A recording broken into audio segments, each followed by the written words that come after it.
High, আমি Priyanka's cooking passion চ্যানেলে তোমাদের সবাইকে স্বাগত। আবার একটা নতুন রেসিপি নিয়ে চলে এসেছি। আজ আমি তোমাদেরকে বাড়িতে বানিয়ে দেখাবো সুজি দিয়ে পাঁপড়। চলো তাহলে রেসিপিটি শুরু করা যাক। সবার প্রথমে এখানে আমি একটা কাপ নিয়েছি। এবার আমি এই কাপটা মেপে সমস্ত উপকরণগুলোকে নিয়ে নেব। সবার প্রথমে এখানে আমি নিয়ে নিচ্ছি সুজি। এখানে আমি 1 কাপের একটু কম নিয়ে নিলাম সুজি। এবার আমি এখানে একটা মিক্সির জার নিয়েছি।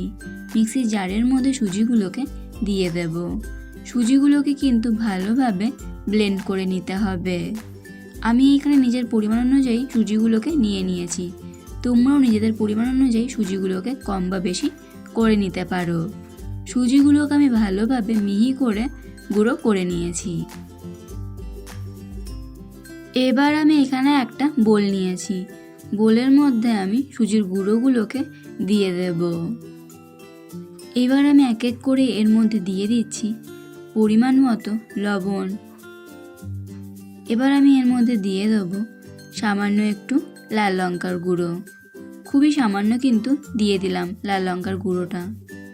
এবার আমি এর মধ্যে দিয়ে দেব সামান্য একটু চিলি ফ্লেক্স। এই চিলি ফ্লেক্সগুলোকে কিন্তু আমি বাড়িতেই তৈরি করে নিয়েছি। এবার আমি এর মধ্যে দিয়ে দিলাম সামান্য একটু জিরে। এবার আমি শুকনো উপকরণগুলোকে ভালোভাবে প্রথমে মিশিয়ে নেব।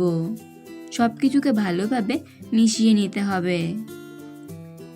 তোমরা যদি আমার চ্যানেলে আজকে নতুন হয়ে থাকো তাহলে অবশ্যই রেসিপিটি দেখতে দেখতেই আমার চ্যানেলটিকে সাবস্ক্রাইব করো এবং পাশে থাকা বেল আইকনটি অন করে দাও আরও নতুন নতুন ঘরোয়া রান্নার আপডেট পাওয়ার জন্য।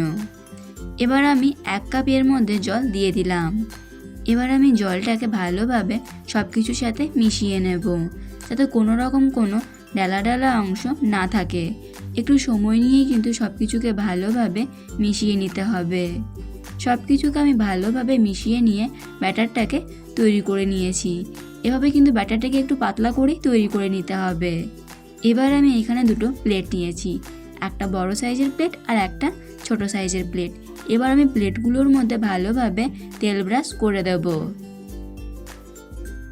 এইভাবে যদি প্লেটগুলোর মধ্যে অল্প একটু তেল লাগিয়ে নেওয়া হয় তাহলে কিন্তু পাঁপড়গুলো স্টিম হয়ে যাওয়ার পর খুব সুন্দরভাবে উঠে আসবে।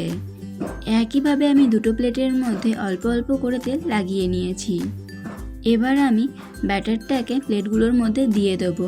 খুব বেশি ব্যাটার কিন্তু দেবো না, তাহলে পাঁপড়গুলো খুব মোটা হয়ে যাবে, শুকোতেও টাইম লাগবে আর পাঁপড়গুলো খেতেও ভালো লাগবে না। সেই জন্য কিন্তু অল্প অল্প করে ব্যাটার দিতে হবে।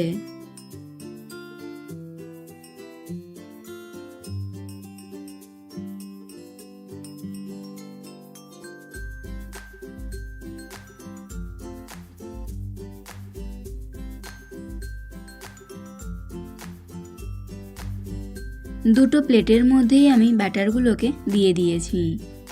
এবার আমি প্লেটের চারিপাশে ব্যাটারটাকে ভালোভাবে ছড়িয়ে নেব। দুটো প্লেটের মধ্যে ব্যাটারটাকে আমি ভালোভাবে ছড়িয়ে নিয়েছি।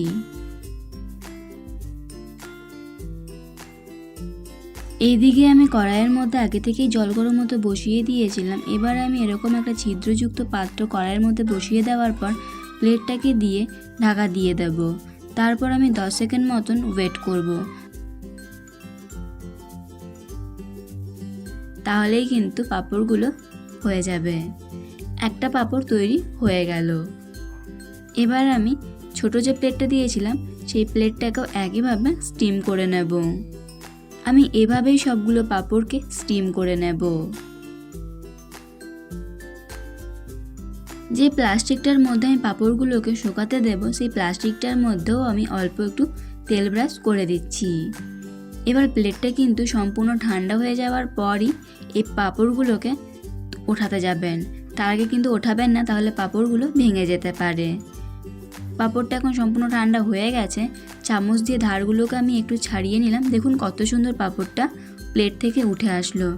একইভাবে আমি সমস্ত পাঁপড়গুলোকে স্টিম করে নেব আর এই প্লাস্টিকটার মধ্যে দিয়ে দেব। এবার আমি রোদের মধ্যে পাঁপড়গুলোকে ভালোভাবে শুকিয়ে নেব।